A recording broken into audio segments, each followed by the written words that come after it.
Dans cette vidéo, je vais vous montrer comment créer une infographie de base en utilisant le logiciel DataWrapper.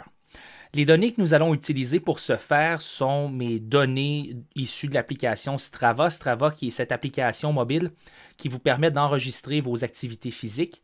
Alors ici, dans le jeu de données, on a toutes les activités physiques que j'ai faites au mois d'août avec la distance totale pour chacune de ces activités et la durée. Donc, on a du kayak, de la marche, du vélo et ce sont les trois activités que j'ai faites au mois d'août.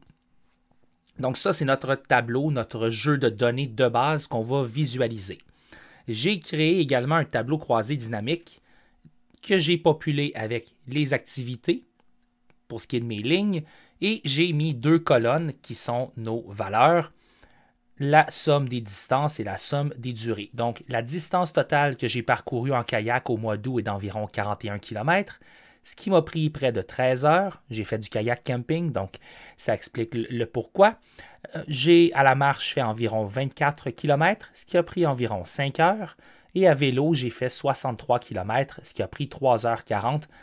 J'utilise le vélo à aller au travail, donc si on fait une moyenne, on va voir que la vitesse est assez lente parce que c'est du vélo en milieu urbain, donc avec les lumières rouges et tout ça. Petit indice donc quand on fait de l'analyse de données, qui est de bien comprendre ce pourquoi on a des données comme celles qu'on a. Dans le cas présent, on pourrait se dire qu'à vélo, j'ai élargi ma colonne, on voit total général. À vélo, on pourrait se dire que 63 km en 3h40, c'est très lent, mais en creusant un peu plus, on pourrait découvrir, comme c'est le cas là, que ce n'est pas du vélo de compétition, du vélo sportif, mais du vélo comme moyen de transport en milieu urbain, ce qui explique ce pourquoi la vitesse moyenne est un peu plus lente. Ce qu'on va visualiser, ce sont ces éléments-là ici. Donc, on va prendre la liste des activités et la distance totale que j'ai parcourue en kayak, à la marche et à vélo au mois d'août, et on va faire un graphique en pointe de tarte en utilisant DataWrapper. Petite, non pas précision, mais petit rappel, vous pouvez inverser les données en changeant les lignes, les colonnes, les valeurs, etc. Mais pour l'instant, on va y aller avec ce tableau croisé dynamique. Ce que je vais faire, c'est que je vais copier donc les 4 premières lignes et les 2 premières colonnes pour avoir mes 3 activités et les distances totales. On va venir dans DataWrapper. Vous pouvez vous connecter à DataWrapper gratuitement avec votre compte Gmail ou encore votre compte GitHub. Donc, dans mon cas, c'est ce que j'ai fait. Et là, je vais cliquer sur New Chart, mais sachez qu'on peut créer de nouvelles cartes et de nouveaux tableaux également.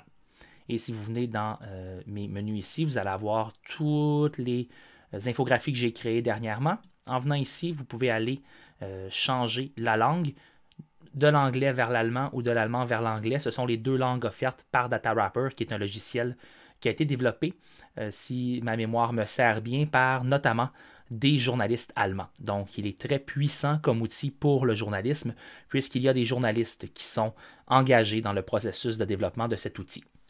Donc, New Chart, New Map, New Table, on va cliquer sur New Chart. Et là, on a 4 onglets différents. Je vais vous guider à travers ces onglets, allant de l'importation des données jusqu'à la publication de l'infographie. Donc, sous le premier onglet, Upload Data, on peut copier ou coller des données, ce que je viens de faire à partir de mon tableur assez simple. Si on travaillait avec des données beaucoup plus complexes, on pourrait importer le fichier Excel ou une feuille CSV. On pourrait importer le lien, on pourrait importer la feuille de calcul Google avec le lien, ou on pourrait importer un lien externe. Dans le cas présent, je vais simplement coller avec le bouton droit de ma souris mes valeurs. Là, ça semble un peu désorganisé ici et ici, mais ne vous inquiétez pas. Les données que j'ai collées sont encore formatées et DataWrapper va comprendre le tout quand que je clique sur Proceed ici. Là, DataWrapper vient de tout formater dans un tableur. Et tout est bien. Je vais lui dire que je travaille en français. Français CA pour Canada. Et pourquoi est-ce que j'ai fait ça? Eh bien, pour que le système comprenne que mes virgules sont des séparateurs de décimales. Parce que autrement, le système mettrait par défaut le point comme séparateur de décimales et la virgule comme séparateur de milliers en anglais. Donc c'est bon, ça semble bien. Disons que je voulais inverser les activités et les distances. Pour avoir les activités en haut, les distances ici, je cliquerai simplement sur Swap Rows and Columns, Transpose, et là, c'est réorganisé. Mais je vais revenir comme j'étais. Donc, voilà. Je vais cliquer maintenant sur Proceed. Là, on a, par défaut, le graphique avec la ligne qui est ici. On va voir ce que ça donnerait avec Column Chart. Donc, on a maintenant kayak, marche, vélo, les différentes activités que j'ai faites au mois d'août et la distance totale pour chacune. Et là, vous voyez que nos virgules, nos décimales sont réapparues parce qu'on a dit au système que c'est en français. Moi, je vais choisir dans le cas présent Pie Chart parce que ce que je veux montrer en fait, et là je peux l'agrandir, ce sont les différentes distances que j'ai parcourues à la marche, en kayak et en vélo, ainsi que le tout. Alors ça me convient comme ça. Je vais maintenant venir dans Refine, il y a 4 autres sous-onglets à l'onglet 3. Dans Refine, je peux choisir mes couleurs, donc je pourrais venir dans des tons de rouge, mais je vais revenir au bleu, c'est bon. Je peux, si j'avais plusieurs colonnes, je pourrais décider quelle colonne visualiser. Je peux venir modifier différents indicateurs. Et encore là, je vous donne un aperçu. Allez sur Data Wrapper Academy pour les détails de ces différentes options. Dans Annotate, je peux venir remplir les cases ici pour remplacer mon titre, la description, les notes. C'est ce que je vais faire dans un instant. Et dans le design, on peut venir changer encore une fois la langue. On peut ajouter des boutons pour que les gens puissent partager le tout sur les médias sociaux. Donc, je vais revenir dans Annotate et je vais remplir le tout et je vous retrouve comme par magie dans quelques secondes pour éviter qu'on ait à perdre quelques minutes ensemble pour remplir le tout.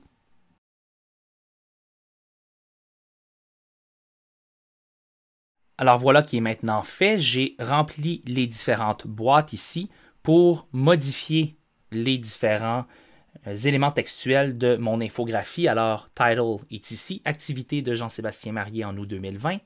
Ensuite, la description qui vient tout juste en dessous du titre, distance par activité en kilomètres. Ensuite, la note ou les notes qui viennent en dessous.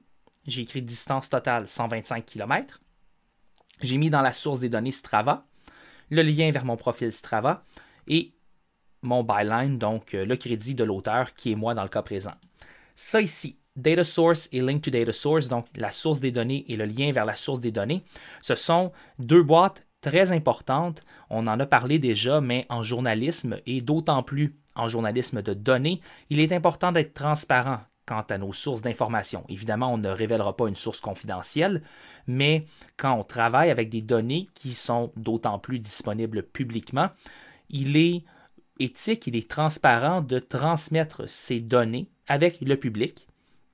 Et un membre du public qui voudrait le faire pourrait donc tenter de valider nos données, de retravailler les données pour valider nos conclusions. Alors, c'est ce que j'ai fait ici. Donc, c'est maintenant fait. Je vais cliquer sur Proceed, ce qui m'amène tranquillement au 4e onglet ici. Avec la version gratuite de Data Wrapper, vous pouvez publier votre graphique et vous pouvez aussi en exporter une copie PNG.